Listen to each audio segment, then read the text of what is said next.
What's up? My name is Payne, and welcome to my channel where I try to become the best at Yu-Gi-Oh! Emphasis on try. Wait a minute! Who are you? Today's gonna be a little bit different. I was scrolling on YouTube and I came across a Team APS video titled PSA to all competitive Yu-Gi-Oh! Players. And since I've been competing at my locals, that means I'm this video's targeted audience. And who knows, maybe you can learn something new from this too. But with that being said, grab you a snack or two. I won't judge. And let's quit yapping and get to this reaction. Hey guys, Paul here. What's up, Paul? Today's video is a little bit different than what I would usually make on this channel. This one is for the competitive Yu-Gi-Oh! Players. He's talking about us. The people who are doing the regional grind, the YCS grind, trying to win. Okay, we're not there yet, but we on the locals grind. And get invites, tops, wins at these sorts of events. Even competitive Master Duel players. I have a PSA for all of you that I think could be extremely useful and helpful for you in your Yu-Gi-Oh! Career, and that is creating a personal brand for yourself as a Yu-Gi-Oh! Player. So if you know of any competitive players in your circle and you want to share this with them, I think this would be really helpful. If you're a casual player, feel free to stick around, hang on for the ride. I don't really mind you being here, but yeah. Without further ado, I want to talk about what it means to have a personal brand with the game, what the potential benefits are, and some tips for how you could get started doing it yourself. Okay, so why? Not gonna lie, these are all pretty good topics, and I like the fact that he's sharing this knowledge to everybody and not just keeping it to himself. Let's see what you gotta say. Why are we talking about all of this in the first place? Well, it's because Yu-Gi-Oh! Is a hard game. It's pretty hard to get into and learn. It's even more difficult to master, and then even more difficult to actually perform and get results at events. I think anybody who has been through the regional circuit, the YCS circuit, knows this. There's a reason why our community puts so much store in players that get these tops and these wins at premier events. So anybody that is able to, go to these events and put in the effort of not only like play testing and learning the format and theory crafting, but also just, performing on the day of should be commended. I think that you should celebrate that success. True, because I haven't been to anything like that, but I've heard stories and I've heard how long it takes and all of that crazy stuff. So I've heard all of this stuff. Similarly, Yu-Gi-Oh! Is a costly game to play. True. Both the money needed to afford cards, but also just the cost of travel, right? Taking a flight, getting a hotel, buying food and all that stuff for the weekend. It's not always easy, and that's all on top of just the general time commitment that it takes to do all of this stuff. Thanks. So, because I feel like it basically is a full-time job, that's why I would say it's worth your while to try to create a bit of a personal brand for yourself around the game as well. Okay, so what exactly do I mean by creating a personal brand as a Yu-Gi-Oh! Player? What do You you might mean, hear Paul? that and think that I'm suggesting that people need to drop everything and become a full-time YouTuber or a social media influencer or something like that. That's why I decided to do it. And I don't actually think that that's true. More so, what I'm focusing on is making yourself easily identifiable and recognizable as a player and documenting and celebrating your success within the game. And there's some really big potential benefits to doing this. The first and largest one is the ability to get noticed by potential sponsors. There are competitive teams in Yu-Gi-Oh! That are oftentimes looking to sponsor players, and so being visible and having your success sort of broadcast a bit is one great way to get noticed. But also, there are companies that make Yu-Gi-Oh! Accessories and are always looking for more players to use them and showcase them. All those companies that make custom playmats, custom deck boxes, custom sleeves, those all come to mind. I've seen players who are sponsored by brands like Dueling Guard or Imperium Duelist. See, and look, if y'all not listening, y'all need to be listening, bro. You can play Yu-Gi-Oh! And conveniently make money from it without it draining your whole entire bank account, and then you don't even win. Or gym accessories. So yeah, if you've ever been sort of interested in that kind of thing, there's potential there. And also there are other card games that are oftentimes looking for existing successful card game players to perhaps try out their game and give it shout outs and maybe get accolades or opportunities from that. So the Gundam card game just released. They're about to release the League of Legends card game. It feels like the card game space has been constantly heating up over the last couple of years, and they might want somebody who is a recognized Yu-Gi-Oh! Player to try out their new game. They might invite you out to something or send you early products. There's also just kind of nice grassroots benefits. Like when you go to Yu-Gi-Oh! Events, Konami's far more likely to pick recognizable players that stand out for feature matches, especially on the stream. And you also can just develop a bit of a fan base for yourself if you're into that sort of thing. That's not really for everybody, but it's cool to have people who root for you and want to follow your success and hear about how you're doing. I've actually had the opportunity to shout out all the people subscribed to the channel, speak to competitive Yu-Gi-Oh players on different occasions,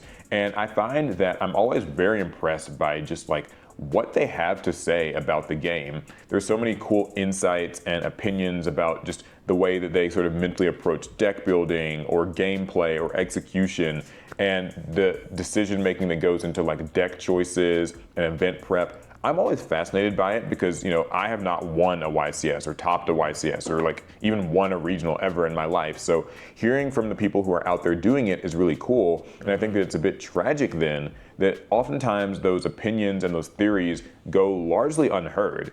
And to be fair, some people just, they don't mind it being that way. It's maybe just for their personal private like playtesting group. But I do think that there are players who could benefit a lot from those nuggets of wisdom. And so putting that stuff out there on social media or potentially on YouTube or something, it could be a benefit to the aspiring duelists at home. So what exactly are the different things that you can kind of create a personal brand for yourself around in Yu-Gi-Oh? The obvious one is just being a skilled player with good results. If you've managed to top or even win some YCS events or nationals or even gone to worlds, and even not even that, just like you can start all locals level and work yourself up. That's literally what I did.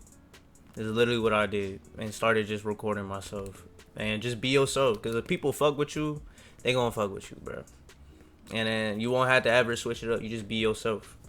Also, you can just be known for being a player who gets strong results with unorthodox or uncommon strategies. I know a lot of people love the idea of somebody kind of taking an underdog strategy. Like, I remember one year, the Ancient Gear player that ended up like doing really well at YCS. People like that sort of thing. There was a player I saw who got like first place at a regional with a Volcanic FTK deck last year, and that was really neat because it was like in Snake Eye format, so that was totally unexpected. People really get behind these rogue strategies, and so that can be a really great opportunity to Team Rogue.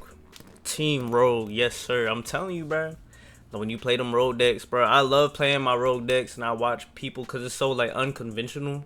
And so when people see you playing it, they be like, yo, that's cool as fuck. And it's the best feeling in the world, I promise you.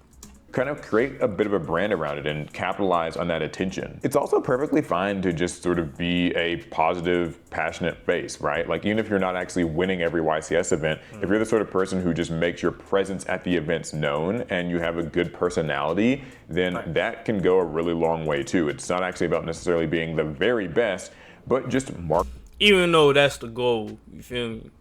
But yeah, marketing yourself as like a Yu-Gi-Oh player who cares and like does this. So the first place that we got to start with this is having a social media presence. And disclaimer, I'm not trying to turn everybody into a full-time YouTube creator or like a social media influencer. That's not really my goal here. I'm more so just saying that it is good to have your name out there and be a little bit in the conversation, in the zeitgeist. Twitter is probably the #1 place you'd want to be because that's where so much Yu-Gi-Oh discourse happens. And then I'm not on Twitter. I'm not gonna lie to you, I don't know how Twitter works. I never got on Twitter. I have no idea.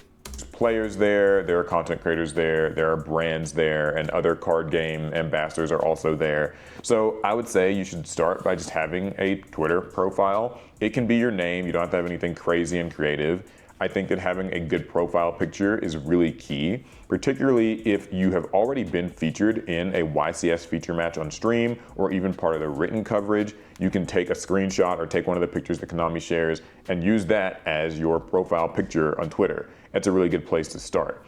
If you don't have one of those though, that's fine. All you gotta do is at the next YCS that you're at, go up to one of the bajillion different media walls they have up there where it's just, you know, the little background, you can take a picture in front of that. Boom, that's a profile picture. It immediately lets people know that you're a Yu-Gi-Oh player. Or even, this is something that you can do at your local card shop, just have a friend take a candid picture of you and use that. Next thing is your Twitter bio. I think it's really important to put your most proud, accomplished event results here. If that's that you're like a 5-time YTS winner, perfect, include that in your bio. But don't feel bad if you haven't actually won or topped a YCS, because even, like I said, just topping or winning at regionals is still a big deal. You can still put that stuff in your...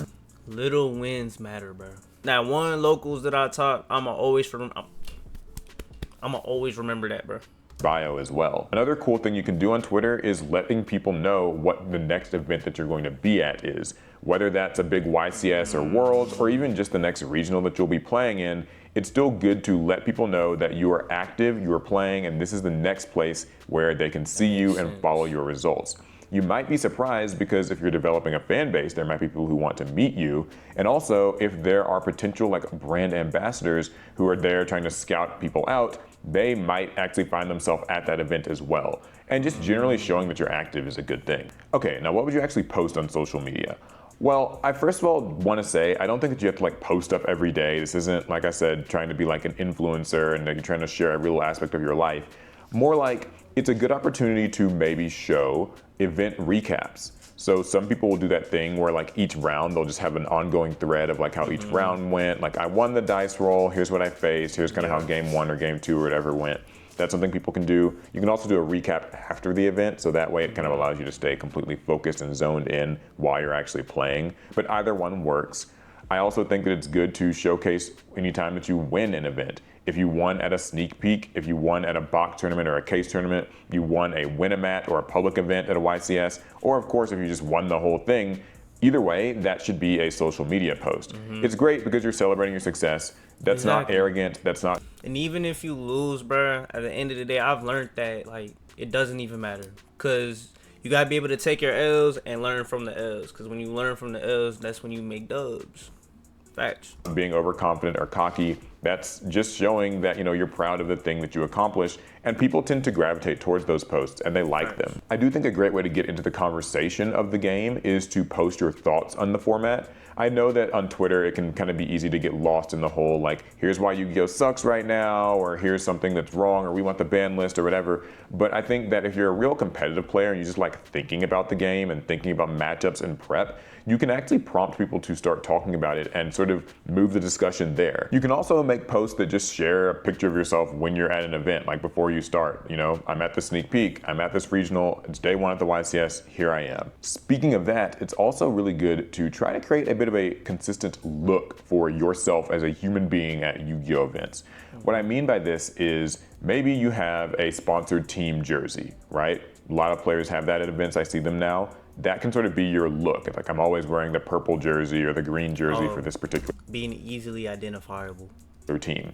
But also, it could just be the outfit that you oftentimes wear, like a certain color scheme, a certain like jacket, hoodie, cap, whatever, that you just like that sort of look. That can actually be a thing. It makes you recognizable so people know like, oh, that's that guy. Like I've seen him on Twitter, I've seen her on Twitter. Push comes to shove, you can just buy branded Yu-Gi-Oh merchandise, officially licensed stuff, unofficially licensed stuff. Doesn't really matter. I've seen more and more shirts from like Hypeland and those other companies that make stuff. I see more and more people wearing those at events, so that's a pretty easy way to just sort of create an image around yourself. And if you're really ambitious, you can literally even just become your archetype or brand. We've all seen the Labyrinth player, that is Labyrinth incarnate. We've seen the sous chef chef. These things exist, and obviously that takes getting a little bit more performative and maybe getting into the cosplay realm, but you know, that's a thing that you can do. No matter what you choose to do though, just being recognizable and having that look probably gets you put into more feature matches, use you in more interviews. If that's the sort of thing that you like, it's a really good opportunity to increase your chances. Okay, next let's talk about YouTube.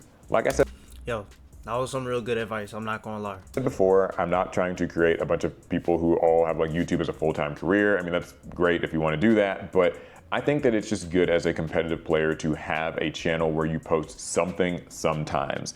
If you manage to get a really big win with a deck that's sort of unexpected, that's a great time to take advantage of the attention and excitement around it. So if you are the player who won with Volcanic FTK, a deck people don't oftentimes see, then go on YouTube and like make that deck profile, make combo guides, do it quickly and capitalize on the attention that you get from that. If you ever happen to be featured in a Konami feature match, then doing a VOD review is a really great jumping off point because the content's kind of already there and you're just reviewing your game and how it went. Maybe you misplayed here, maybe this decision is what led to you winning the feature match. If you have a sort of personal play all the time whenever I'm editing any of my videos, I misplay a couple times, but like you always, when you're editing, you see everything. That also helps you in the future, to be honest. Like testing circle or discussion circle, maybe you can all hop on Discord and do a group tier list. People like hearing that from players who actually sort of know what they're talking about. Oh yeah, and don't worry too much about like the quality of your video or so like editing and stuff like that. The goal at first is just to like have something out there. Your webcam works perfectly fine for doing a VOD review of a feature match that you had at the YCS. And similarly, your phone is absolutely fine for just showing a deck profile or showing a combo guide. One other thing in that regard, and I think this applies on social media too, is that you don't actually have to post super often. I think the best advice I can give is post when it feels relevant to you. When you're at an event, that's when you need to be posting on social media about it, or just after the event is when you want to be kind of post whenever you just feel good. Because when I feel like if you post and you feel good about it and you're passionate about what you're posting, then like your audience can feel it. Posting your recaps, posting your deck profiles. If you find that you have the time to do more than that, that's good. But I know that all the stuff that I'm discussing in this video is its own time commitment and its own sort of extra part-time job on top of things. So, you know, do it when it's convenient for you, do it when it feels most relevant, strike while the iron is hot. One last thing too is getting into educational content can be really good. I know that there's been a really big rise in Metafy coaching. There are people who do coaching and class sessions and play testing and stuff for people who follow them. Either way, I definitely recommend if you've got some accolades, hop on Metafy and offer that for people. There are people who really want to get better at this game and just don't know how. And obviously this is a case where the better your resume of results is, like if you're a 4 or 5 times YCS winner, more people are going to want and value your coaching. But still, I think that there's no harm in trying and just sort of getting yourself out there. And as your results improve, then the sort of demand for your insights and your coaching or playtesting would also go up. And it should go without saying that if you do have a Metafy class or a YouTube channel, these are all things that need to go back into your Twitter bio or on Instagram and things like that. Yeah. It's all kind of just this big like circle where you need to make sure that everything links to everything and people can kind of see you in multiple places and know where to find you and all that. Okay, I think that's pretty much everything that I wanted to say for this video. I know it's a lot, but if I had to condense it, I would just say that Yu-Gi-Oh! Is a very difficult game to play, and doing well at it is something to be commended. As a result, I think that you should do the most for yourself and other players by creating a brand that celebrates your success.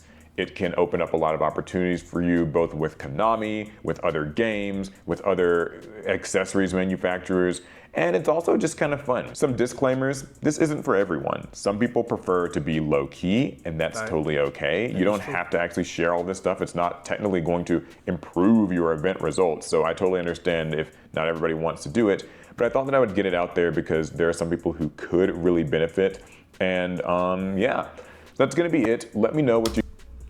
Yeah, he was spitting. All right, y'all, that was the reaction. Honestly, I feel like it was a really good video. I feel like even though he was mentioning more YCS and Worlds and all that stuff, I do think it applies for locals also. I think that Yu-Gi-Oh! Is a difficult game, and I think that if you do good at it, like, you should promote yourself because you're putting money into it. You're putting in money into it. If you're going to spend all your time and money on this game, there's a way for you to entertain, or there's a way for you to connect with people and also try to get some money back, unless that's not what you want. But overall, I think it was a very good video. I definitely learned some new things, and hopefully you learned something new too. I just kind of wanted to try reactions to see what you guys think about it. If you like this, please like and subscribe. Y'all be easy out there, man. Peace.